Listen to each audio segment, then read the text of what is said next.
I love me a good monster movie. And I got to see Frankenstein.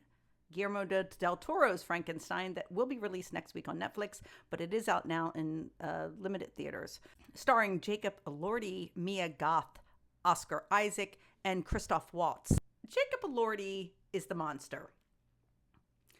Do I think he's the best monster? No. One of the things that I felt with this too is like, we all know that the monster's supposed to be this really large, consuming over you type of entity. And they were trying to make him that, I think, in this film, but he's so svelte. You know, like like Victor Frankenstein did a phenomenal job in finding the right body parts, if you know what I mean. And I just wasn't really expecting that. I always thought that the monster is super flawed in a lot of ways, even physically. And he does a decent job with acting as the monster. I mean, it's not a award-winning performance, but he does a good job. Mia Goth is good.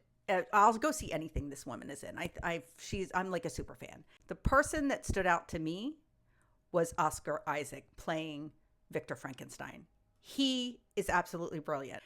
Let's get into what Guillermo del Toro, to me, is just great at. And that is really putting on screen his vision in a way that's so beautifully done, from the shots and the directing and a scene.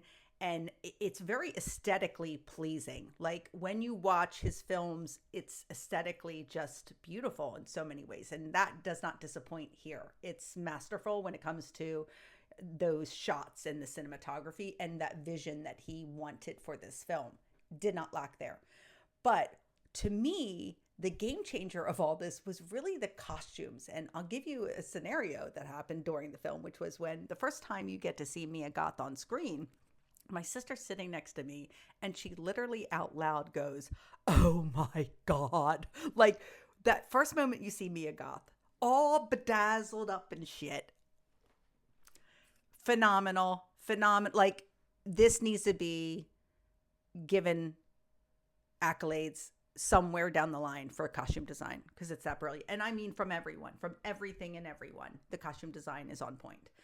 Now, the sound, you would think in a film like this, the sound would really play heavily into things and that you would walk away thinking about moments where the film, the directing and the cinematography, and then there's this sound.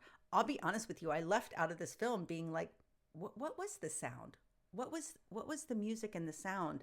I don't remember any moment where the sound pulled me into the film. And I don't know if that was just me not paying attention. That's one of the things I do pay attention to is how is the sound being integrated into pulling me into something.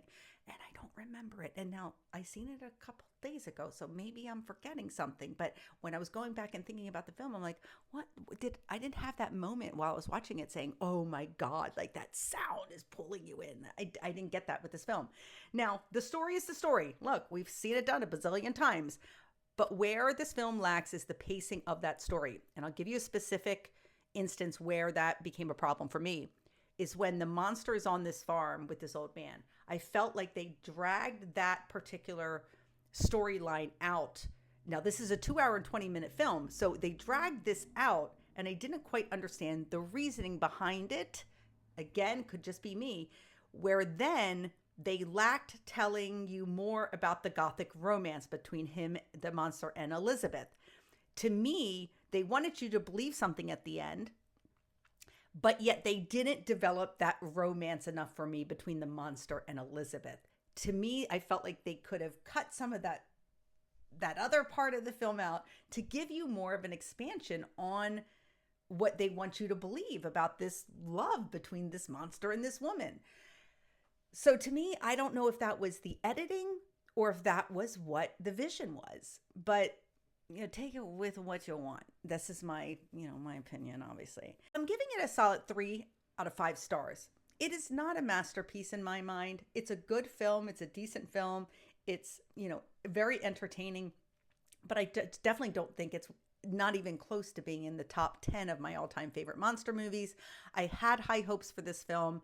It's not a super letdown. It was good, decent, but I do just need to be real with what it is, which is a 3 out of 5 star film for me.